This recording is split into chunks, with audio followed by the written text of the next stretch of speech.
more of the words of the author. Men have done in regard to devils what they have done in regard to angels.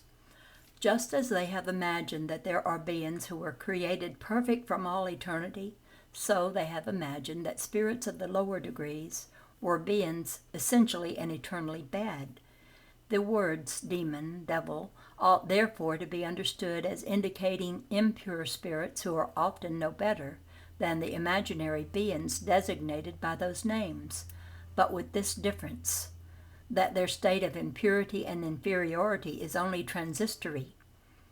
They are the imperfect spirits who rebel against the discipline of trial to which they are subjected, and who therefore have to undergo that discipline for a longer period, but who will nevertheless reach the goal in time, when they shall have made up their minds to do so. The words demon and devil might accordingly be employed in this sense, but as they have come to be understood exclusively in conveying the meaning now shown to be false, their employment might lead into error by seeming to recognize the existence of beings specially created for evil. As regards the term Satan, it is evidently a personification of the principle of evil under an allegorical form, for it is impossible to admit the existence of a being who fights against God as an independent and rival power, and whose sole business in life is to contravene his designs. As images and figures are necessary in order to strike the human imagination, men have pictured to themselves the beings of the incorporeal world under a material form, with attributes indicative of their good or bad qualities. It is thus that the ancients, wishing to personify the ideal of time, represented it under the figure of an old man with a sink and an hourglass. To have personified it under the figure of a youth would have been contrary to common sense. The same may be said of the allegories of fortune and truth, etc. The moderns have represented the angels or pure spirits under the form of radiant beings with white wings, emblem of purity. Satan with horns, claws, and the attributes of bestiality, emblems of the lowest passions. And the vulgar, prone to understand such representations literally, have taken these allegorical embodiments of abstract ideas for real personalities, as they formerly did in regard to the allegorical personifications of the old mythology. Okay, on to another chapter. Incarnation of spirits. Aim of incarnation, the soul and materialism. Aim of incarnation. What is the aim of the incarnation of spirits? Answer. It is a necessity imposed on them by God as the means of attaining perfection.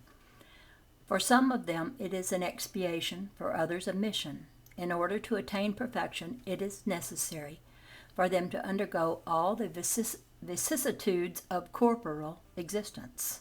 It is the experience acquired by expiation that constitutes its usefulness. Incarnation has also another aim, that of fitting the spirit to perform his share of the work of creation, for which purpose he is made to assume a corporal apparatus in harmony with the material state of each world into which he is sent, and by means of which he is enabled to accomplish this special work in connection with that world which has been appointed to him by the divine ordering. He is thus made to contribute his quota towards the general weal, while achieving his own advancement. And the author's words are, the actions of corporeal beings is necessary to the carrying on of the work of the universe.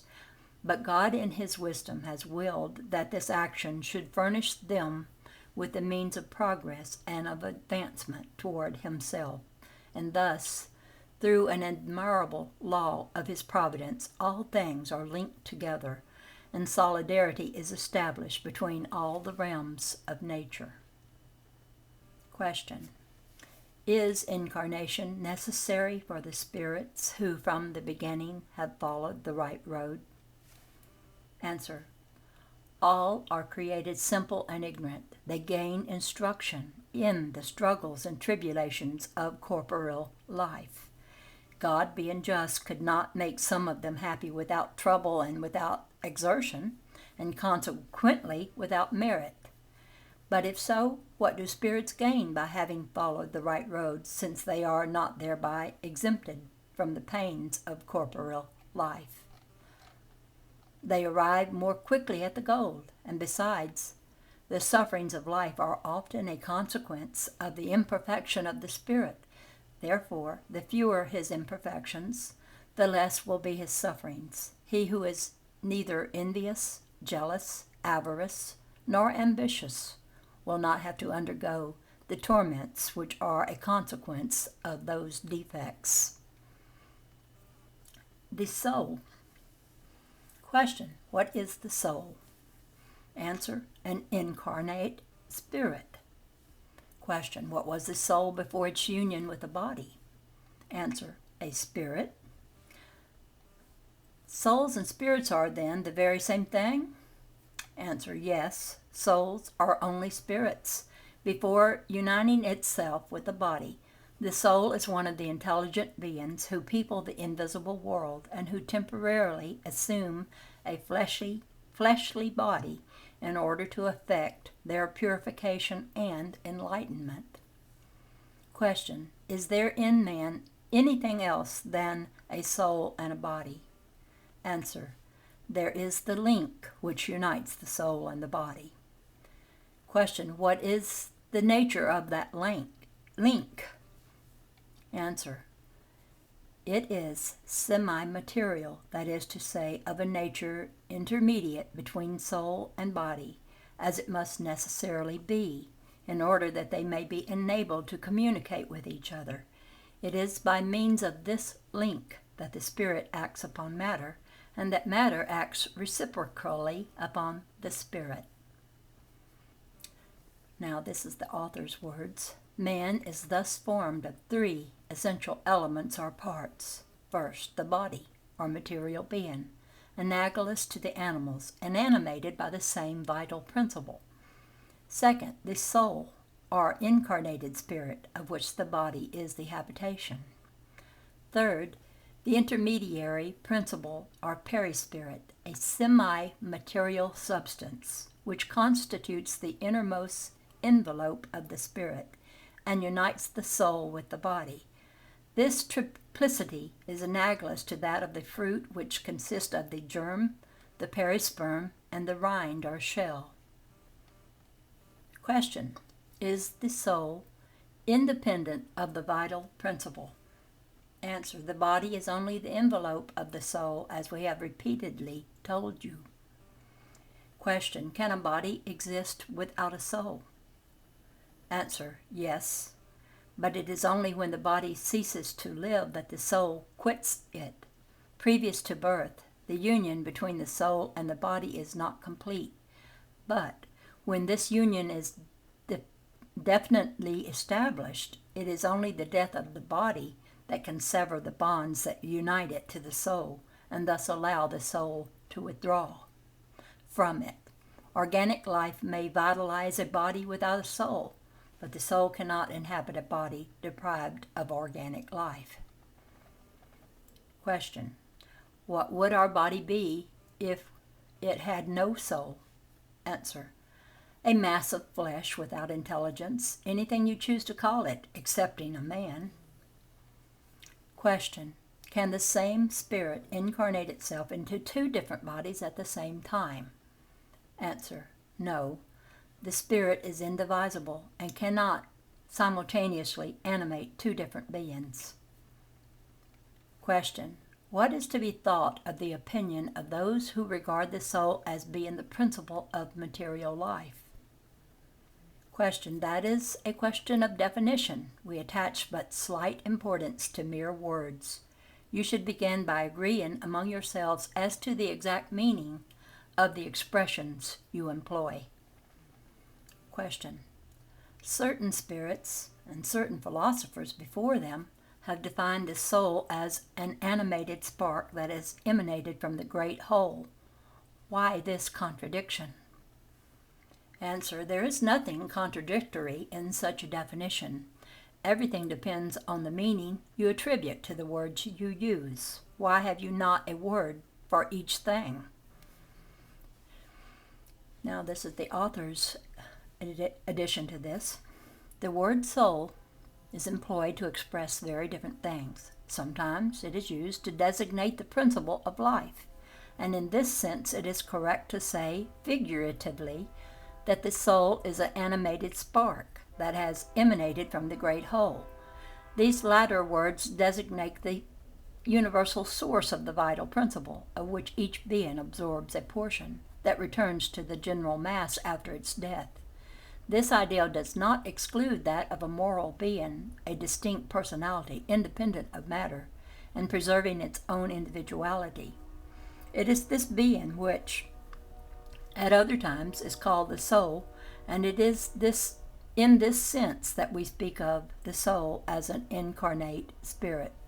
In giving different definitions of soul, the spirits who have given them have spoken according to their various ways of applying that word, and also according to the terrestrial ideas with which they are more or less imbued. This apparent confusion results from the insufficiency of human language, which does not possess a specific word for each idea, an insufficiency that gives rise to a vast number of misapprehensions and discussions. It is for this reason that the higher spirits tell us to begin by distinctly defining the meaning of the words we employ. Question.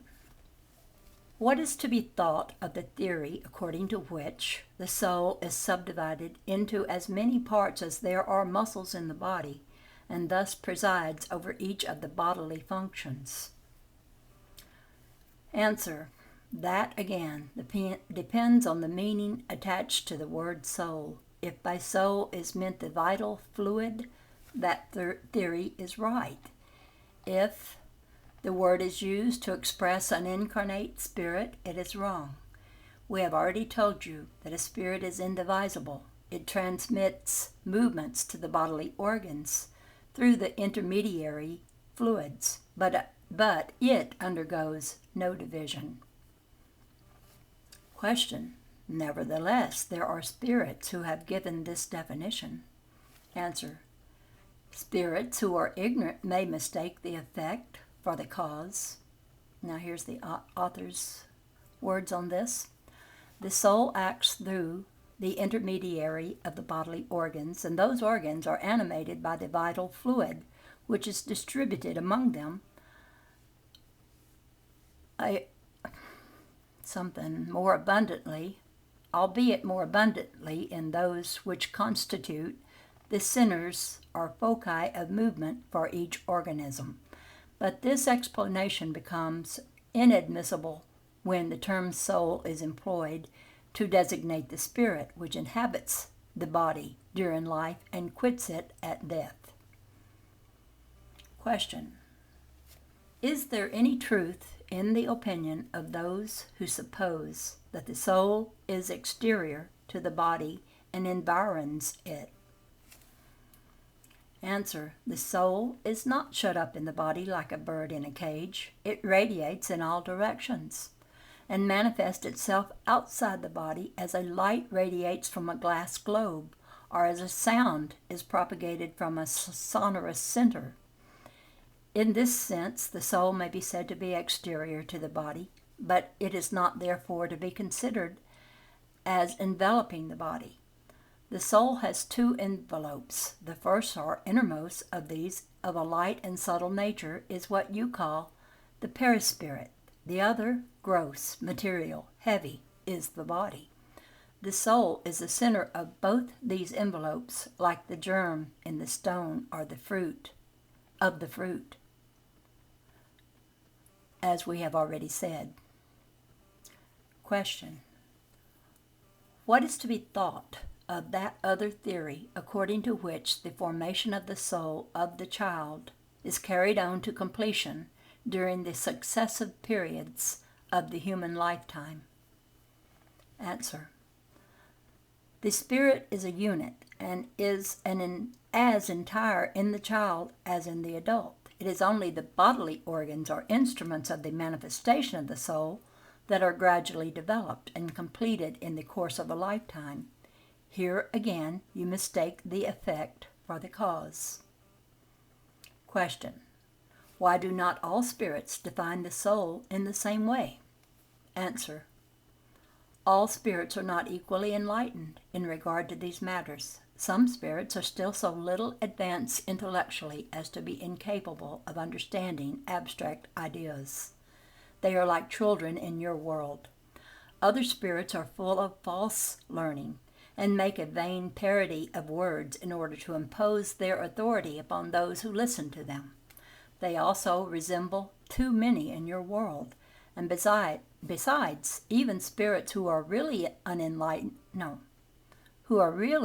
enlightened may express themselves in terms which appear to be different, but which at bottom mean the same thing, especially in regard to matters which your language is incapable of expressing clearly, and which can only be spoken of to you by means of figures and comparisons that you mistake for literal statements of fact.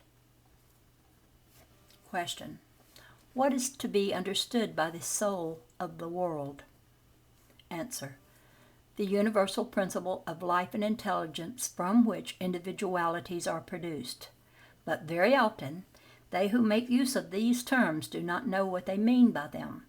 The word soul is so elastic that everyone interprets it according to their own imagining. Certain persons have also attributed a soul to the earth, which must be understood as indicating the assemblage of devoted spirits who direct your actions in the right direction when you listen to them, and who are, as it were, the lieutenants of God in the administration of your globe. Question. How is it that so many philosophers, both ancient and modern, have so long been discussing psychological questions without having arrived at the truth? Answer. Those men were persecutors of the eternal truths of the true Spiritist doctrine, for which they had prepared the way. Not persecutor, let me read that again. Those men were precursors. Big difference in words. Those men were precursors of the eternal truths of the true Spiritist doctrine, for which they had prepared the way. They were men, and therefore subject to error, because they often mistook their own ideas for the true light. But their very errors have served the cause of truth by bringing into relief both sides of the argument. Moreover, among those errors are to be found many great truths, which a comparative study of the various theories thus put forth would enable you to discover. Question. Has the soul a circumscribed and determinate seat in the body? Answer. No, but it may be said to reside more especially in the head, in the case of men of great genius, and of all who think much, and in the heart, in the case of those who feel much, and whose actions have always a humanitarian aim. Question. What is to be thought of the opinion of those who place the soul in a center of organic life? Answer. The spirit may be said to inhabit more especially such a part of your organism, because it is to such a part that all the sensations converge. But those who place it in what they consider to be the center of vitality confound it with the vital fluid or principle. Nevertheless, it may be said that the soul is more especially present in the organs which serve for the manifestation of the intellectual and moral qualities. Question, and this is on materialism. Why is it that anatomists, psychologists, and in general, those who apply themselves to the pursuit of the natural sciences are so apt to fall into materialism. Answer. The psychologist refers everything to the standard of his senses. Human pride imagines that it knows everything and refuses to admit that there can be anything which transcends the human understanding.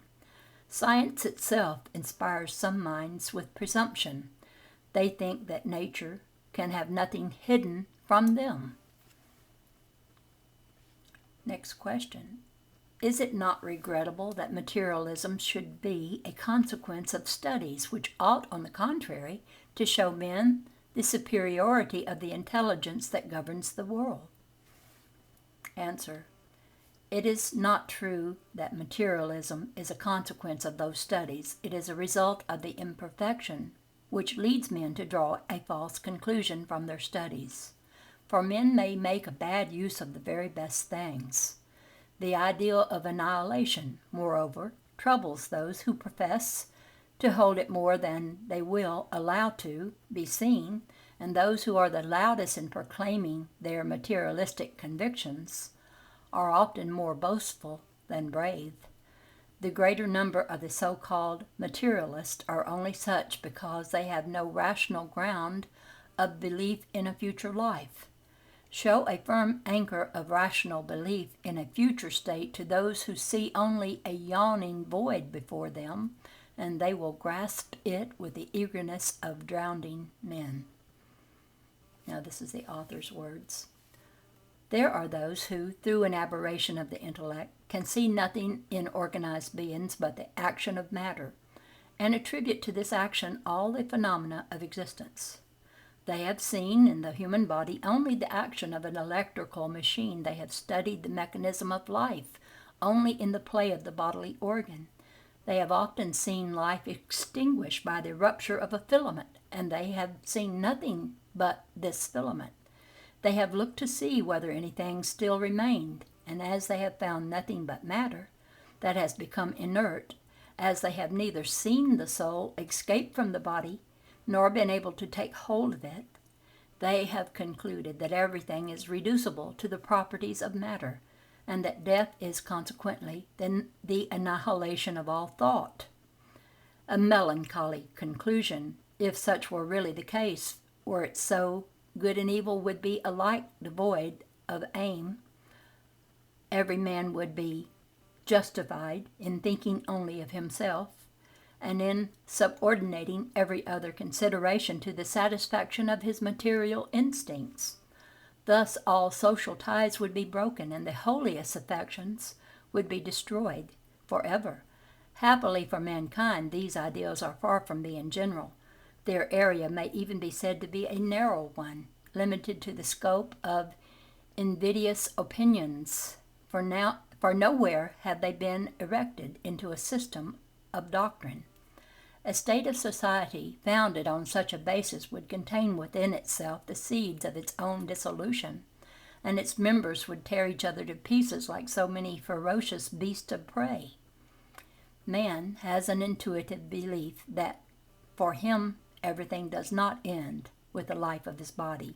He has a horror of annihilation.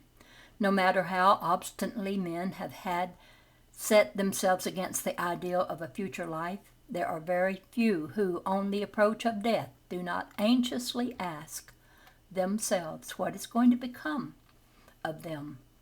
For the thought of bidding an eternal adieu to life is appalling to the stoutest heart. Who indeed could look with indifference upon the prospect of an absolute and eternal separation from all that he has loved? And I must end this one. It's getting too long.